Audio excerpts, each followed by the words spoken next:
आता डाएट बघायला गेलात तर असं सांगितलं जातं म्हणजे की आपला जो महाराष्ट्रीयन जो डाएट आहे ना, तो सगळ्यात हेल्दी डाएट. ते काही क्लायंट असे आहेत की भाकरीच खातो, आता मी चपातीच बंद केली तरी माझं वजन कसं वाढतं. मी इतका व्यायाम करतो, जिमला जातो, योगा करतो, तरी माझा शुगर लेवल वाढलेली आहे. कारण तुम्ही चुकीचा डाएट करताय. मी सप्लिमेंट स्वतः सजेस्ट करत नाही. माझे आतापर्यंत मी 500+ सॅटिस्फाईड क्लायंट आहे, त्यांचं ट्रान्सफॉर्मेशन केलेलं आहे. काय काय तुमची प्रोसेस काय राहते? म्हणजे एखादा व्यक्ती तुमच्याकडे आला, त्याला वेट लॉस करायचं, समजा 10 किलो 5 किलो असं वजन कमी करायचं आहे, तर काय प्रोसेस साधारण तुम्ही फॉलो करण्यासाठी सांगता? चहा आणि कॉफीने वजन कधीच वाढत नाही. ते लहान मुलांना मिक्सर मधून जे फिरवून देतात ते अत्यंत चुकीचं आहे. त्याच्यामुळे मुलांना खूप वाईट म्हणजे तीच सवय लागत जाते त्यात. जर तुम्ही ट्राय केलं, 1 महिना जर साखर नाही खाल्ली तर बंद ते केले. चेहऱ्यावरती काही ग्लो येतो. ग्लो येतो. हा, आहे का? खरं आहे का? हो.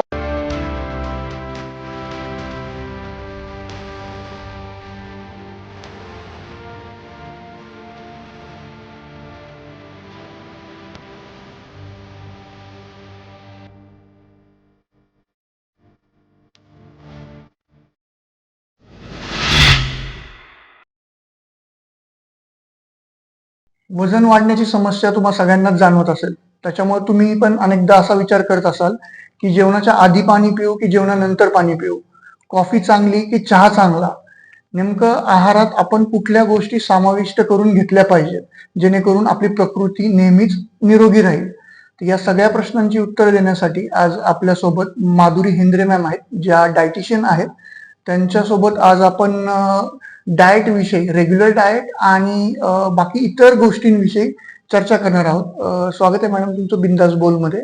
थँक्यू. तर जसं मी सुरुवातीला इंट्रो मध्ये म्हटलं की जेवणाच्या आधी पाणी प्यायचं का जेवणानंतर पाणी प्यायचं, हा खूप बेसिक प्रश्न आहे, पण याच्यामुळे प्रकृतीवरती बराच परिणाम होत असतो. काहींना पित्ताशयाचा प्रॉब्लेम असेल, त्याही गोष्टी याच्यावरती मेंटेन होतात असं हे वाटतं. तर मला असं वाटतं की आपण तिथनच सुरुवात करूयात की खरं तर पाणी नेमकं कधी प्यायचं, जेवणाच्या आधी भरपूर पाणी प्यावं का जेवण झाल्यानंतर भरपूर पाणी प्यावं, काय एक डायटिशियन म्हणून तुम्ही सांगाल?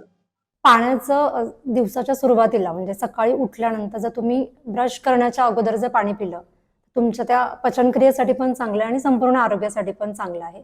साधं पाणी, मग तुम्ही गरम पाणी पित असाल तरी चालेल, पण साधं पाणी प्यायचं आहे, जास्त करून ब्रश करण्याच्या अगोदर. त्याच्या मागे एक कारण हेच आहे की ऍसिडिटीचा जर त्रास जो असेल तो कमी करण्यास मदत करतं. असं नाही की त्याने कमी होते ऍसिडिटी पूर्ण, कारण डाएट पण तुमचा दिवसभराचा महत्वाचा आहे, झोप पण मदत करते. पित्ताचा जर त्रास असेल तर तो कमी करण्यास मदत करते. त्याच्यानंतर दुसरा रूल आहे पाण्याचा की जेवण झाल्यानंतर एक अर्ध्या तासाने पाणी प्यायचं. त्याच्या मागे कारण हेच आहे की पचनक्रिया चांगली राहण्यासाठी तुमची महत्वाचं आहे की लगेच पाणी प्यायचं नाही. म्हणजे अगदीच तुम्हाला ठसका लागला असेल खूपच तर तुम्ही प्या पाणी, पण शांत बसून एक अर्धा पाऊण तासाने पाणी पिणं. 1 तास ऍक्च्युली आहे तो टायमिंग, पण एक अर्धा तासाने तरी पिणं गरजेचं आहे. आणि तिसरा रूल आहे की संध्याकाळी 7च्या अगोदर पाणी प्यायचं आहे जास्तीत जास्त. म्हणजे दिवसभराचं प्रमाण एक 2 ते 3 लिटर पर्यंत तरी असायला हवं. जर तुमचं बिझी शेड्यूल असेल तर तुम्ही पाणी म्हणजे बाटली अशी ठरवून ठेवा की मी साधारण 2 बाटल्या तरी दिवसभरात पिणार आहे, जर तुमचं खूप बिझी शेड्यूल असेल, नोकरी असेल. ओके. आणि जेवणाचंही एक मोस्ट ऑफ दी असं म्हणतात की जुना काळ होता, तर जुन्या काळी बरेचसे लोक सूर्यास्ताच्या आधी जेवण करायचे आणि आता तर लेट नाईट पर्यंत सगळ्यांचं पार्टीज हे ते चालू असतं, त्यामुळे त्याही गोष्टी चालतात. तर नेमकं कुठला आहार चांगला आहे, म्हणजे सूर्यास्ताच्या आधीचा? खरंच रात्रीचं जेवण हे आधी व्हावं की नंतरच बेटर, की आपल्या कामानुसार कसं नेमकं ते ठरवू शकतो आपण? काय होतं की बऱ्याच वेळा ऐकलं असेल आणि पाहिलं सांगितलंही असेल बऱ्याच जणांकडनं की 7च्या अगोदरच खाल्लेलं चांगलं, त्याच्यानंतर काहीच खाऊ नका, असे बरेच जण सांगितले. ऐकलं असणार आहे तुम्ही की मी 7 पर्यंतच खाते संध्याकाळी. आणि मारवाडी तुम्ही ऐकलं असेल, गुजराती, त्यांच्यामध्ये पण अगदी 6लाच त्यांचं जेवण झालेलं असतं. कारण याच्यामागे हेच असतं की तुमची शरीरातला अग्नी वाढवतो. म्हणजे सूर्यास्त झाल्यानंतर आपल्या शरीरातला अग्नी इन्फ्लेशनचं काम म्हणजे वाढत असतं. त्याच्यामुळे तुम्ही जेवढं लवकर जेवणार आहे तेवढं चांगलं आहे. कारण रात्रीच्या वेळेला काय होतं की थकलेलो असतो आपण दिवसभराच्या कामात, त्यामुळे एवढी हालचाल इतकी केली जात नाही. असं निवांत बहुतेक बसलं जातं किंवा नंतर हालचाली कमीच होतं, डायरेक्ट झोपच असते. त्यामुळे असं सांगितलं जातं की रात्रीचं जेवण आणि रात्रीच्या झोपेमध्ये 2 तासाचं अंतर असणं गरजेचं आहे. कमीत कमी 2 ते 3, पण आपण 1 तासाचं तरी ठेवलं तरी थोडंसं शतपावली करा की ज्याच्यामुळे तुमच्या हृदयरोगासाठी चांगला आहे, रक्तप्रवाह चांगला राहण्यासाठी आहे.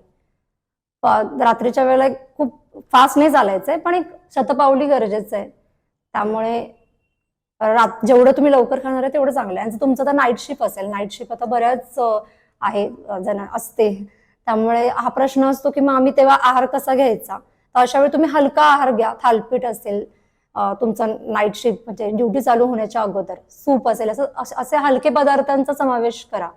मखाणा किंवा फुटाणे असं काही प्रोटीनचा काही सोर्स असेल. पाण्याचं प्रमाण भरपूर ठेवा. मग तुम्ही रात्री अगदी नाईट शिफ्टला उशिरा जेवला तरी चालेल, 12-1, पण शक्यतो लवकरच जेवल तेवढं चांगलं आहे. हा प्रयत्न करायचा. एक अजून एक विचारायचं आहे की आहारासंदर्भातलं प्रत्येकाचा आहार प्रत्येकाच्या शरीरमानानुसार वेगवेगळा असतो. पण बऱ्याचदा असं जाणवतं की म्हणजे पर्टिक्युलर एखाद दोन गोष्टींमधून पालेभाज्यांमधून आपल्याला हे घटक मिळतात. जसं अंडी दूध खाल्ल्यानंतर त्यातनं हे घटक मिळतात. काहींच्या याच्यामध्ये तो आहार येत नाही. तर एक सर्वसमावेशक असलेला असा कुठला आहार तुम्ही जेवणासाठी खास करून व्हेज मध्ये आणि नॉन व्हेज मध्ये सजेस्ट कराल, ज्याच्यातून बऱ्यापैकी शरीराला उपयुक्त असणारे घटक सर्वसामान्य माणसाला मिळू शकतील? आता डाएट बघायला गेलात तर असं सांगितलं जातं म्हणजे की आपला जो महाराष्ट्रीयन जो डाएट आहे ना, तो सगळ्यात हेल्दी डाएट आहे. म्हणजे बॅलन्स डाएटची जी व्याख्या आहे ती आपलं जर महाराष्ट्रीयन आपल्या प्लेटमध्ये बघितलं असेल, आता कार्ब्स आहे, चपाती असते, डाळ म्हणजे प्रोटीनचा सोर्स आहे, सॅलड कोशिंबीर असते डाव्या बाजूला. त्यामुळे इंडियन आपला जो महाराष्ट्रीयन जी थाली आहे ती एक बॅलन्स डाएटची डेफिनेशन आहे. तर बॅलन्स आणि हेल्दी वेट लॉस याबद्दल थोडं सांगेल मी की याबद्दल बरेच मिथ्स आहेत. बॅलन्स डाएट म्हणजे नेमकं काय, किंवा वेट लॉस बद्दल बरेच असतात की माझ्याकडे क्लायंटचे मी सांगेल की बरेच क्लायंट जेव्हा येतात माझ्याकडे तेव्हा सांगतात की मी नाही, प्रोटीन मी खूप भर दिला तरी माझं वजन कसं काय वाढलं. आणि मी तर असे काही क्लायंट असे आहेत की मी भाकरीच खातो, आता मी चपातीच बंद केली तरी माझं वजन कसं वाढतं. मी इतका व्यायाम करतो, जिमला जातो, योगा करतो, तरी माझा शुगर लेवल वाढलेली आहे. कारण तुम्ही चुकीचा डाएट करताय. तुम्हाला योग्य डाएट घेणं गरजेचं आहे. हे काही जण मनाने फॉलो करून करतात की ओव्हर प्रोटीनमुळे तुमचा किडनी वर ताण येऊ शकतो. हे तुम्ही ऐकलंच असेल की जे सप्लिमेंट्स त्यांचं किडनी फेल, ही एक केस न्यूज तुम्ही कधीतरी बघितली असेल की जे खूप सप्लिमेंट्स मनाने घेतले जातात. असं नाही म्हणत, ते क्षेत्र पूर्ण वेगळं आहे सप्लिमेंट्सचं. कारण जर तुम्हाला बॉडी बिल्डिंग करायची असेल तुम्ही ते सप्लिमेंट सर्टिफाईड ट्रेनर कडून घ्या, सर्टिफाईड डायटिशियन न्यूट्रिशनिस्ट कडून घेऊ शकता.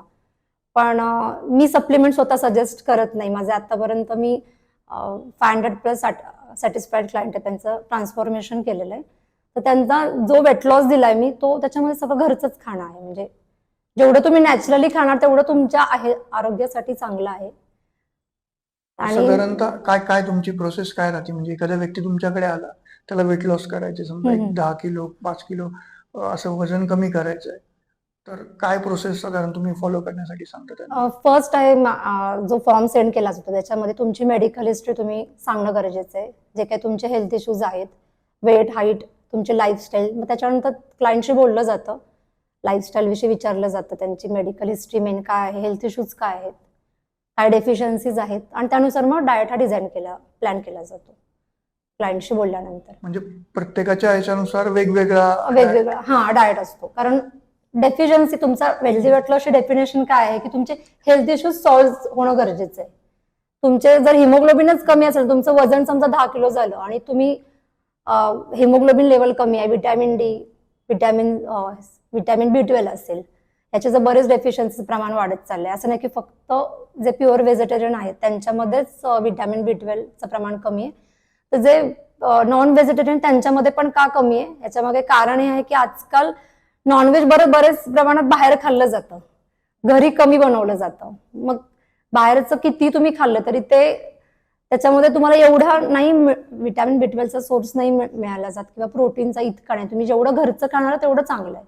असं नाही म्हणत की बाहेरचं पण एन्जॉय नक्कीच तुम्हाला करायचंय, फक्त त्यासाठी तुम्ही डाएट कन्सल्टेशन जर घेतलं तुम्हाला नक्कीच त्याचं कन्सल्टेशन मिळेल की बाहेर तुम्ही गेल्यानंतर कसा डाएट तुमचा असायला हवा प्रवासामध्ये. आता तुम्ही डाएटचं म्हणताय, आपण स्पेसिफिक एज नुसार बघूया की लहान मुलांना काय डाएट पाहिजे, मोठ्या माणसांना काय पाहिजे. आपण लहान मुलांपासून स्टार्ट करूया. 10 वर्षाच्या आत म्हणजे स्कूलमध्ये जाणाऱ्या मुलांना काय हेल्दी डाएट कसा द्यावा पालकांनी? त्यांच्या डाएटमध्ये प्रोटीन तरी इन्क्लूड थोडं असायला हवं. कार्ब्स, हेल्दी फॅट्स, फायबर असेल, याचं कॉम्बिनेशन म्हणजे तसं पराठे करून द्या तुम्ही वेगवेगळ्या प्रकारचे. जर मुलं पालेभाज्या खात नसतील, भाज्या खात नसतील, तर पराठे करून द्या. काही कॉम्बिनेशन्स असे आहेत फूडचे, मखाना, असे जे काही हेल्दी फूड आहे त्यांचा समावेश करा त्यांच्या डब्यामध्ये. मुलं अशी एकदम हट्ट करतात की आम्हाला चॉकलेट्सच पाहिजे हा हा की बिस्किट्सच पाहिजे टिफिनला, किंवा मॅगी जातात तर मॅगीच त्यांच्या खाण्याच्या वेळा तुम्ही योग्य हम्म. हे करा, योग्य त्याचं प्लॅन करा की तुम्हाला याच वेळेत त्यांना योग्य द्यायला हवं. आणि थोडं हट्ट म्हणजे तो कमी करणं पण आवश्यकच आहे की तुम्हाला थोडंसं मुलांना हेल्दी म्हणजे तुम्ही त्यांना थोडंसं वेगवेगळ्या त्यांच्या इनोव्हेटिव्ह रेसिपीज जर केल्या तर नक्कीच असं नाही की त्यांना पावडर फॉर्म मध्ये सगळं तुम्हाला मेन विकतचं जे पावडर फॉर्म मध्ये जे मिळतं किंवा पॅक जे मिळतं तेवढं कमी करा मुलांच्या आहारामध्ये, कारण ते खूप वाढत चाललंय. मुलांमध्ये बघितलं असेल की फॅट गेन खूप जास्त होते, म्हणजे हेल्दी फॅट गेन नाही, जे खूप ओव्हरवेटचं प्रमाण खूप वाढत चाललंय हल्ली लहान मुलांच्या. कारण obesity जंक खूप फूडचं वाढलंय. प्रमाण वाढतंय. पिझ्झा माहितीच असेल आता हल्ली, बर्गर, पिझ्झाचं प्रमाण खूप आणि खाण्यात मुलांना येतं. ताटासमोर बसून ठेवणं, त्यांना चावून पूर्ण ती प्रक्रिया करणं, हाच मुळात पहिला मोठा टास्क तिथून सुरू हो होतो. हो, लहान मुलांचा. त्याच्यानंतर मग म्हणजे आई वडिलांनाही पटपट मुलाला खायला घालून पुढच्या गोष्टी करायच्या असतात. तर अशा वेळेस मुलांना म्हणजे आई वडील प्रेफर असं करतात की लिक्विड फॉर्म मध्ये काही द्यावं किंवा बारीक करून काही द्यावं, जेणेकरून मुलं ते गिळतील आणि पटपट त्यांचं खाणंही होईल. अशा याच्यामध्ये मग असा काही डाएट आहे का कुठला की आता एक पटपट? सांगेल की लहान मुलांना मिक्सर मधून जे फिरवून देतात हा. ते अत्यंत चुकीचं आहे. त्याच्यामुळे मुलांना खूप वाईट म्हणजे तीच सवय लागत जाते त्यांना. त्यांना चावून ते त्याची चव जी आहे पदार्थाची ती समजली पाहिजे, आणि तुम्ही प्रत्येक गोष्ट मिक्सर मधून फिरवून देणं अयोग्य आहे. आता अगदीच लहान मुलांना तुम्हाला ते थोडंसं मिक्सर मध्ये फिरवून द्यावंच लागतं. किंवा आता लहान मुलांचं सांगेल डाएट की 6 महिने किंवा वर्षभर त्यांना आईचं दूध हे खूप महत्वाचं आहे.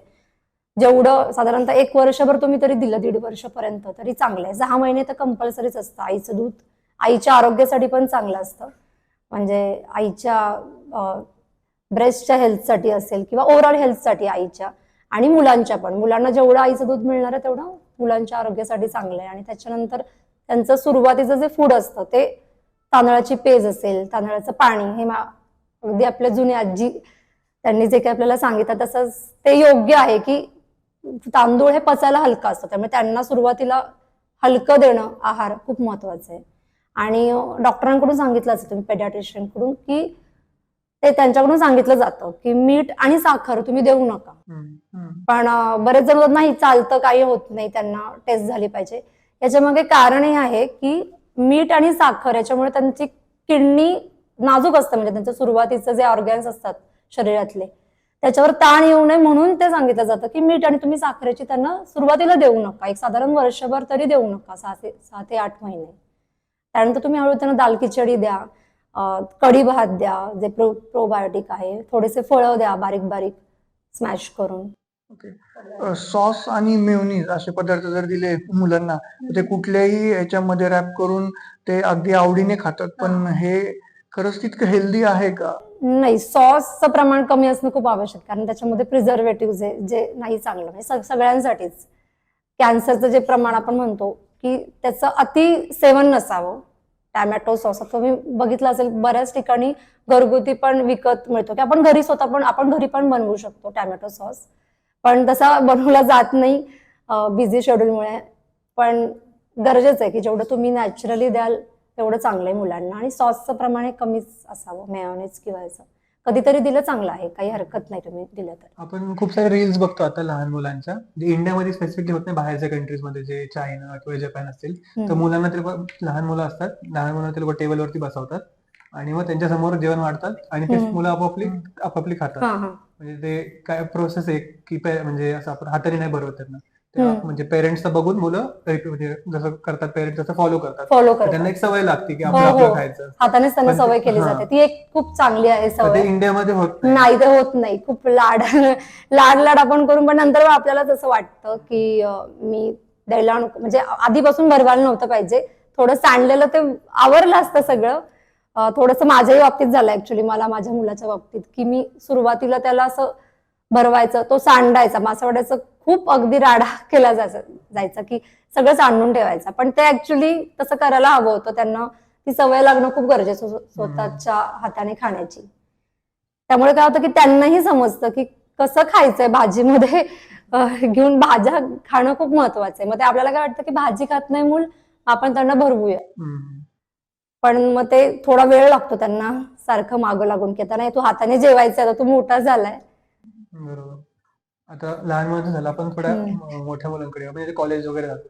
आता आजकाल ते प्रमाण वाढलंय की ओबीस होतं ते मुलं खूपच. कॉलेजमध्ये आपण बघितलं किंवा स्कूलमध्ये पण ओबेसिटीचं प्रमाण वाढतोय खूप, कारण की तसं तुम्ही बोलला पिझ्झा, बर्गर, पास्ता हे याच्यामुळे ओबेसिटी वाढते मुलांमध्ये. आणि जे घरचे पदार्थ आहेत, डाळ भात असेल किंवा चपाती भाजी असेल, हे कमी होत चाललंय. तर म्हणजे पॅरेंट्सला तुम्ही कसं समजवाल की इम्पॉर्टंट आहे मुलांना घरचं जेवण देणं आणि बाहेरचं कमीत कमी प्रमाण करणं? बाहेरचं तुम्ही जेवढं कमी खाणार तेवढं चांगलंच आहे हेल्थसाठी. तुम्ही घरचं त्याच्यामध्ये थोडं इनोव्हेटिव्ह काही रेसिपीज, जसं म्हटलं मी मगाशी की वेगवेगळ्या रेसिपीज तुम्ही करून वेगवेगळे पराठे दिले, काही कॉम्बिनेशन दिले, त्याप्रमाणे तुम्ही त्यांना नक्कीच त्यांच्या डाएटमध्ये ते इन्क्लूड करू शकता. म्हणजे आता जे कॉलेज गोईंग मुलं असतात त्यांना चिप्स वगैरे असतील, तेलकट पदार्थ जास्त तेलकट फ्राईज असतील, फास्ट फूड फास्ट फूड, तर म्हणजे हे कमीत कमी करणं किंवा अवॉइड करणं हे इम्पॉर्टंट आहे. त्याच्यासाठी तुम्ही सुरुवातीला तुम्हाला जर ते खायचं असेल, त्याचं प्रमाण तर नक्कीच कमी असावं. मग त्याच्यासाठी तुम्ही सुरुवातीला सकाळचा जो नाश्ता आहे तो हेल्दी ठेवणं गरजेचं आहे. माझा एक स्वतः म्हणजे माझा रूल आहे की मी ब्रेकफास्ट कधी स्किप करायचा नाही, कारण आपण रात्रभर उपाशी असतो. त्याच्यामुळे सकाळीचं कारण काय असतं की सकाळी डायजेशन आणि ऍब्सॉर्प्शन चांगलं होतं. त्याच्यामुळे सकाळचा नाश्ता हा महत्वाचा आहे. तुम्ही तो त्याची सुरुवात तेलकट करू नका. काही प्रोटीनयुक्त असा बेसन चिला असेल किंवा मुगाचा पराठा असेल, आपल्या पोहा आणि उपमा, ते त्याच्यामध्ये थोडंसं बटार ऍड करा की जेणेकरून थोडंसं प्रोटीन ऍड होईल. वेगवेगळ्या आपल्या जे काही नाश्त्याचे प्रकार आहेत, इडली, डोसा, असं तुम्ही सुरुवातीला तेलकट खाऊ नका. आणि मग चहा घ्यायचा असेल तर मग तुम्ही नंतर घ्या, नाश्ता झाल्यानंतर तुम्ही चहा घेऊ शकता. चहाचा विषय निघला सगळा, तर चहा चांगला की कॉफी चांगली? आणि त्याच्यामध्ये परत शुगरचं इन्व्हॉल्वमेंट असेल तर मग ते वजन वाढण्यासाठी किती कारणीभूत असतंय? आता चहा कॉफी विषयी सांगेल की चहा आणि कॉफीने वजन कधीच वाढत नाही. तुम्ही त्याचं प्रमाण जास्त केलं तर नक्कीच वजन वाढतं. आणि त्याच्यामध्ये प्रोसेस शुगरचं प्रमाणही कमी असावं, त्याच्या वेळा योग्य असाव्यात. आता वेळ म्हणजे बरेच जण ऐकलं असेल की सकाळी मी चहा चपाती, आम्हाला लहानपणापासून सवय आहे की आम्ही चहा चपातीच खातो, पण ती सगळ्यांच्याच शरीराला ते तशी सवय नसते. सुरुवातीला चहा घेऊच नाही, म्हणजे असं मी तरी सजेस्ट करते की तुम्ही मिड मॉर्निंग घ्या, नाश्ता झाल्यानंतर घ्या 10 मिनिटांनी. आणि चहाच्या सुरुवातीला जे बाजूला होतं म्हणजे ब्रेड असेल, बेकरी प्रोडक्ट्स, बिस्किट, त्याने वजन वाढतं. चहाने असं वजन वाढत नाही. तुम्ही 1 ते 2 वेळा नक्कीच घेऊ शकता. आणि जर ज्यांना दुधामुळे ब्लोटिंग, कॉन्स्टिपेशनचा त्रास होत नाही, ज्यांना लॅक्टोज इंटॉलरन्स नाहीये आणि ज्यांना दूध पचतं, ते दुधाचा चहा नक्कीच 1 ते 2 वेळा घेऊ शकतात. आणि जर तुम्हाला आयर्नची कमतरता असेल मग थोडं तुम्ही चहाचं प्रमाण थोडं कमी करायला हवं, चहाचं जर आयर्नची कमतरता असेल तर. जिम मध्ये सांगतात की ब्लॅक कॉफी, म्हणजे जिम करायच्या आधी ब्लॅक कॉफी म्हणजे पिऊन येत जा, तर ते चांगलं त्याने काय होतं की मूड एनहान्समेंट, त्यातलं कॅफेनमुळे मूड एनहान्समेंट एलिव्हेट होतो. तर ब्लॅक कॉफी चांगला आहे, तुम्ही घेऊ शकता एक्सरसाइजच्या अगोदर, काही हरकत नाहीये. फक्त चहामुळे आणि वजन जर तुम्हाला कमी करायचं असेल तर तुम्ही त्याचं प्रमाण कमी करा. म्हणजे 3 वेळा असेल तर 1 किंवा 2 वेळाच करायचंय. जसं सांगितलं की सकाळच्या नाश्त्यानंतर एक योग्य आहे आणि संध्याकाळचा एक वेळ आहे, ती बरोबर वेळ. तुम्ही ह्याच्या पुढे प्रमाण जर वाढवलं, काही जण दिवसाला 7 ते 8 कप चहा पितात, मग तुमचं का नाही वजन वाढणार आहे? ऍसिडिटीचा त्रास तुम्हाला का नाही होणार आहे? कारण कॅफेन आहे त्याच्यावर तुमची भूक मंदावणार आहे. आता चहाचं एक सांगेल की दुधामध्ये केसिन असतं आणि चहामध्ये फ्लेव्होनॉइड्स असतात. सो ते एकत्र गेले की काही विष तयार होत नाही लगेच. त्याने काही विष तयार होत नाही. तुम्हाला दूध पचत असेल तुम्ही चहा नक्कीच घेऊ शकता. आणि चहामध्ये जो कॅफेन असतो त्याच्यामुळे आपला मूड एलिव्हेट, आपला फ्रेश वाटतं. त्यामुळे माझे तर बरेच क्लायंट्स आहेत की ज्यांचं मी चहा पिऊन वजन कमी केलेलं आहे, की चहाचा समावेश करून. पण तुम्ही कमी केलं तर नक्कीच तुम्हाला त्याचा फायदा होणार आहे. म्हणजे वजन तुमचं लवकर कमी होणार आहे. जर तुम्ही वेट लॉस जर्नीमध्ये असाल, थोडंसं प्रमाण कमी करा आणि गाईच्या दुधाचा घ्या. म्हणजे प्रयत्न करा. जर वजन कमी करत असाल तर गाईच्या दुधाचा समावेश करा. विदाऊट शुगर आवडत असेल तर विदाऊट शुगर, असं काही नाही. आणि एक सांगेल की चहामध्ये प्रोसेस शुगर अवॉइड करा. तर त्याला ऑप्शन काय आहेत, तर मिश्री जी असते मोठी खडी साखर ती घातली तर त्याचा फायदा होतो थोडासा, की त्याच्यामध्ये पण कॅलरीज सेम आहेत. आता गुळ असेल, साखर आणि खजूर ह्याचे कॅलरीज थोड्या सेमच असतात. फक्त फरक काय असतो की आपली जी नॉर्मल शुगर असते, साखर, ती प्रोसेस केलेली असते त्याच्यामुळे त्याचे असे थोडे हेल्थ बेनिफिट्स खूप नाहीयेत. मिश्रीचे जे मोठे बोटा खडी साखरेमुळे काय घशासाठी चांगली आहे, सर्दी खोकल्यासाठी चांगली आहे. परत खजुराचे फायदे तर माहितीच असेल, खजुराचे खूप फायदे आहेत. सो हा फरक फक्त असतो. गुळामध्ये आयर्नचं प्रमाण थोडंसं जास्ती असतं, साखरेमध्ये नसतं. बाकी कॅलरीज तर सेम असतात. एक मधल्या काळात एक ट्रेंड पण खूप सुरू झाला होता, गुळाचा चहा, गुळाचा हा. चहा. तर नेमकं खरंच गुळाच्या चहापासून जास्त बेनिफिट आहे साखरेच्या चहाच्या कम्पॅरिझन मध्ये? नाही, नाही, त्याचे बेनिफिट्स आहेत. फक्त काय होतं की आता आयुर्वेदानुसार काय सांगितलं जातं की दूध आणि गुळाचं कॉम्बिनेशन असं आपल्या पचनक्रियेसाठी इतकं नाहीये, म्हणजे चांगलं नाही आहे ते. काही जणांना ते पचत नाही, म्हणजे त्यांच्यासाठी ते पचनक्रियेसाठी योग्य नाही. पण काही जणांना पचतो, काही जण अगदी सर्रास रोज त्यांचा गुळाचा चहा असतो, म्हणजे बरेच वर्ष घेतात, कारण त्यांना तो सूट होतो पचनक्रियेसाठीच. काही जणांना त्याच्यामुळे ब्लोटिंग होण्याचा किंवा कॉन्स्टिपेशनचा त्रास होऊ शकतो. त्यामुळे तुम्ही साखरेचाच चहा घेतलेला मला वाटतं बेटर आहे, की साखरेचा, किंवा मी सांगितलं की खडी साखर थोडीशी छोटा तुकडा घालून घेऊ शकता. राईट. जसं तुम्ही शुगर आणि सॉल्ट हे बोलला, की शुगर सॉल्ट म्हणजे वाईट पदार्थ आहे, शुगर, सॉल्ट किंवा राईस पण जे वाईट पदार्थ, त्यांना म्हणतात की जेवढं सफेद असेल तेवढं कमी करावं तुमचं, पांढरं खाणं कमी कमी करावं. करावं. तर पण ते पण लोक शुगर सॉल्ट खातात. सपोज कोणाला वेट लॉस करायचं तर कमीत कमी खावं किंवा बंद करणं. म्हणजे असं म्हणतात की जर तुम्ही ट्राय केलं, 1 महिना जर साखर नाही खाल्ली तर बंद ते केले. चेहऱ्यावरती काही ग्लो येतो. आहे का, खरं आहे का? हो, याच्याबद्दल बरेच आहेत कन्सर्ट आणि व्हिडिओज पण बरेच बघितले असतील की साखर सोडल्याने काय फायदे होतात. तर नक्कीच त्याचा फायदा होतो. तुम्हाला वजन कमी करायचं असेल तर मदत होते. आता का मदत होते, याच्या मागे एक कारण आहे की साखर कमी केल्यामुळे तुमची पचनक्रिया सुधारते, म्हणजे शरीरातले बॅड बॅक्टेरिया कमी होण्यास मदत होते आणि चांगले जे बॅक्टेरिया असतात ते वाढायला मदत होते. आणि त्याच्यामुळे मेन तुमची पचनक्रिया, गट हेल्थ खूप महत्वाचं आहे. तुम्हाला जर तुमचं वजन कमी करायचं असेल तर त्यामुळे ते वजन कमी करायला मदत होते.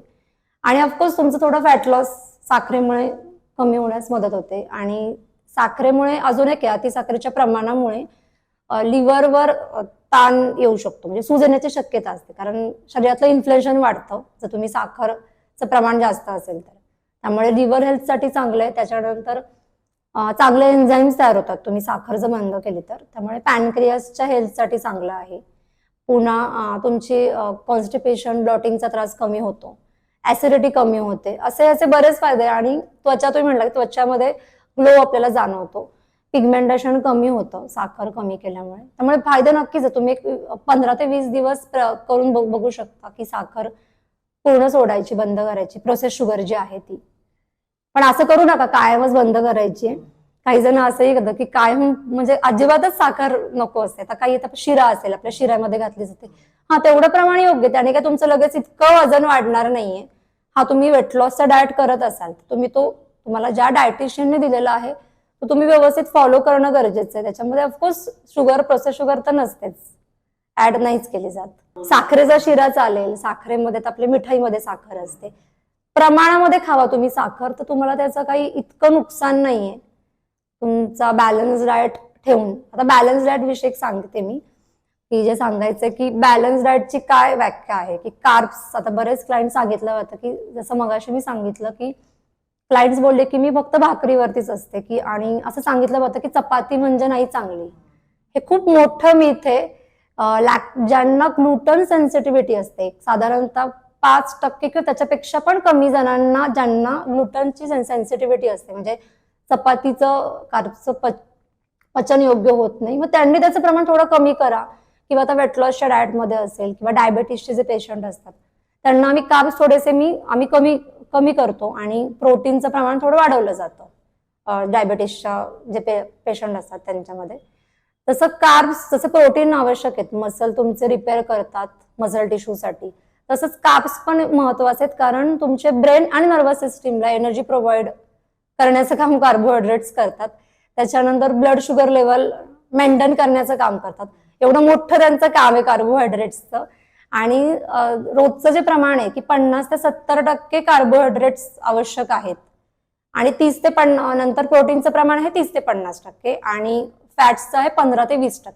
आता फॅट्स म्हणजे कोणते, तर हेल्दी फॅट्स जे बिया असेल, जे प्रेस कुक ऑइल, चांगले ऑइल्स आहेत, हेल्दी ऑइल्स जे आहेत त्याचं योग्य प्रमाण, त्याच्यानंतर एग्स असेल हे किंवा ओमेगा 3 रिच वॉलनट्स असेल, हे हेल्दी फॅट्स ते तुमच्या शरीराला आवश्यक आहेत. आणि अजून एक मी ते डाएट बद्दल की low fat or fat free foods are always a healthier choice. म्हणजे तुम्ही तूप आणि तेल बऱ्याच वेळा बंद केलं जातं की मी फक्त तो उकडलेल्याच भाज्या खातो. हा, तुम्ही खा, चांगलं आहे, तुम्हाला जर त्याचं प्रमाण नक्कीच कमी करायचंच आहे, पण पूर्ण बंद करू नका. 1 चमचा तूप तुम्हाला खूप आवश्यक आहे कारण पचनक्रिया चांगली ठेवण्यासाठी. पण तुपाचं तुम्ही प्रमाण वाढवलं नक्कीच तुमचं जास्त कॅलेस्ट्रॉल नक्कीच तुमचं वाढणार आहे. आणि तुपाविषयी एक सांगेल की गाईचं आणि म्हशीचं तूप याच्यामध्ये फरक काय की म्हशीच्या तुपामध्ये कॅलेस्ट्रॉलचं प्रमाण जास्त असतं. तुम्ही साधारण 15 ते 16 वर्षानंतर गाईचं तुपच खाल्लेलं फायदेशीर आहे जास्तीत जास्त, गाईचं तूप, आणि तेही घरचं असेल तर नक्कीच चांगलं गाईचं तूप. मधुमेहाबाबत तुम्ही बोललात मगाशी, तर ज्यांना डायबिटीज आहे अशा पेशंटनी साधारणतः आहारात कुठल्या गोष्टी ठेवाव्यात आणि कुठल्या ठेवू नयेत असं वाटतं तुम्हाला? डायबिटीजसाठी त्यांचं एक रूल आहे, ज्यांना मधुमेह आहे त्यांच्यासाठी, की त्यांचं काय होतं, इन्सुलिनचं प्रमाण हे कमी होतं आणि ब्लड शुगर लेवल वाढत असतात, त्याच्यामुळे त्यांचं क्रेविंग वाढतं. आणि बऱ्याच वेळा सांगितलं जातं नाही मी थोडंसं गोड खातो चालतं, थोडंसं चालतं, पण तसं त्याचं क्रेविंग कशामुळे वाढतं की त्यांचं इन्सुलिन कमी होतं आणि ब्लड शुगर लेवलची लेवल ही वाढत असते. अशा वेळी काय केलं जातं की मी जो डाएट देते त्याच्यामध्ये की प्रोटीनचं प्रमाण वाढवलं जातं, सॅलड आणि कार्ब्स थोडेसे कमी केले जातात. आणि एक रूल आहे मधुमेहांसाठी की जे डायबिटीसचे पेशंट आहेत खूप वेळ उपाशी राहायचं नाहीये त्यांनी, म्हणजे 3-4 तासांनी खायचंय, म्हणजे ब्रेकफास्ट केला गेला पाहिजे, त्याच्यात थोडंसं प्रोटीन असणं आवश्यक आहे, दुपारचं जेवण, रात्रीचं जेवण, असं त्यांचं म्हणजे प्रत्येक त्यांच्या लंच ब्रेकफास्टमध्ये थोडंसं तरी प्रोटीन त्यांनी इन्क्लूड करणं आवश्यक आहे.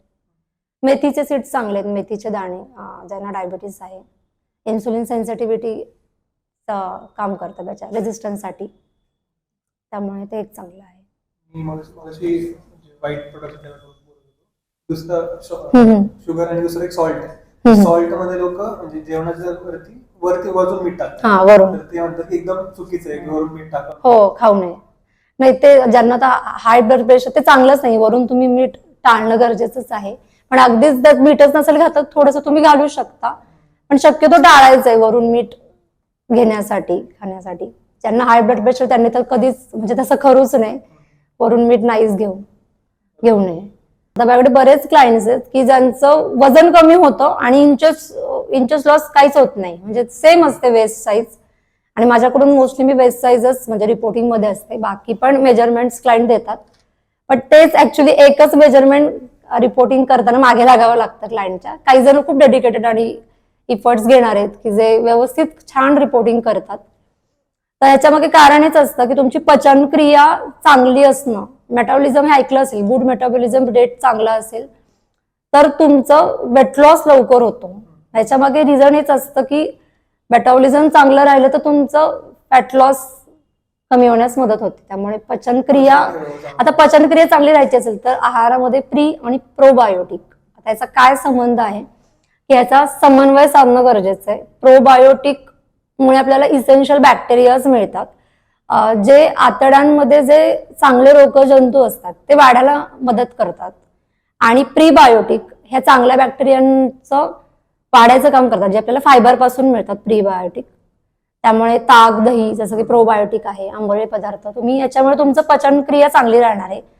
ताकाचं ऐकलंच असेल की ताकामुळे आपलं डायजेशन चांगलं होतं, पचनक्रिया चांगली होते. तसं हेच कारण आहे की प्रोबायोटिक तुम्ही प्रो आणि प्रीबायोटिक याचा समावेश आहारामध्ये करा, त्याच्यामुळे तुमची पचनक्रिया नक्कीच चांगली सुधारणार आहे. आणि अजून एक त्याच्यामागे कारण आहे, तुमची झोप आवश्यक आहे, 7 ते 8 तास झोप असणं आवश्यक आहे. आणि मानसिक ताणतणाव हे खूप हल्ली आलं की स्ट्रेस मॅनेजमेंट खूप महत्वाचं आहे. तुम्ही एकीकडे वेट लॉसचं डाएट फॉलो करताय, पण तुमची झोप पूर्ण होत नाहीये, तुम्हाला स्ट्रेस आहे, तर तुमचं वजन नाही लवकर कमी म्हणजे होणार नाही, त्या गतीने इतक्या होणार नाही. तुम्ही जरी डाएट इकडे छान फॉलो करताय पण झोप पूर्ण होत नाहीये, खूप स्ट्रेस आहे, तर हार्मोन्स त्याच्याशीच त्याचं म्हणजे संबंध आहे. तुमचा जर मानसिक आरोग्य नसेल व्यवस्थित, त्याच्यासाठी मेडिटेशन करा, शेअर करा तुम्ही तुमच्या जवळच्या व्यक्तीला, मित्रमैत्रिणींना, की त्याच्यामुळे तुमचा ताण कमी होण्यास मदत होणार आहे. त्यामुळे मानसिक आरोग्य खूप महत्वाचं आहे. Mental health is very important for all health and weight loss.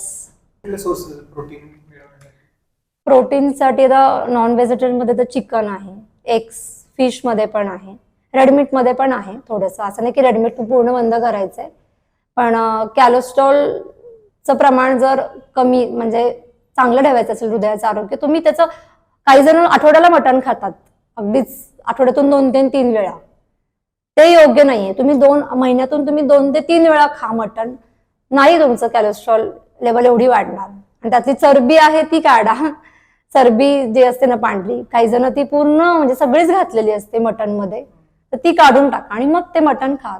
Mutton मध्येही बरेच आहेत, म्हणजे विटॅमिन्स बरेच आहेत त्याच्यामध्ये, पण त्याचे हेल्थ बेनिफिट्स आहेत मटनचे. फक्त हाच फरक आहे की तुम्ही दर आठवड्याला मटनचा समावेश करू नका. आणि तुम्हाला जर तुमचं कॅलेस्ट्रॉल लेवल वाढली असेल तर बंद करा शक्यतो. आणि वेट लॉस मध्ये पण शक्यतो मी देत नाही, म्हणजे असं मी इन्क्लूड करत नाही, कधीतरी चालतं. वेट लॉस जर्नीमध्ये पण खाल्लेलं आहे क्लायंट. प्लास्टिक बद्दल म्हणला, तो आपल्याला आपलं शरीर निरोगी ठेवायचं असेल तर आहार आपण मेंटेन करतो, पण जर आपल्याला हार्टच आपलं निरोगी ठेवायचं आहे तर आहारामध्ये काही आहेत अशा गोष्टी जेणेकरून आपलं हार्ट थोडस निरोगी राहू शकेल आणि त्या गोष्टी आपल्याला समजतील. हृदयरोगासाठीच आहे की तुमचं मेन डाएटमध्ये आता असेल ओमेगा 3 रिच आहे, जसं की वॉलनट्स इन्क्लूड करा. वॉलनट्स रेग्युलर नाही आणि ओव्हर पण त्याचं नको intake. 1 or 2 walnut per day तुम्ही इन्क्लूड करा, किंवा पर वीक 2 to 3 डेज वॉलनट्स नक्कीच इन्क्लूड करा, कारण ओमेगा 3 रिच आहे. त्यानंतर फ्लॅक्सीड्स आहेत, ते पण हेल्प करतात कॅलेस्ट्रॉल लेवल कमी करण्यासाठी. लसूण आहे, कच्चा कांदा समावेश करा, कच्च्या कांद्याचा, की जेणेकरून तुमची कॅलेस्ट्रॉल लेवल इतकी वाढणार नाही.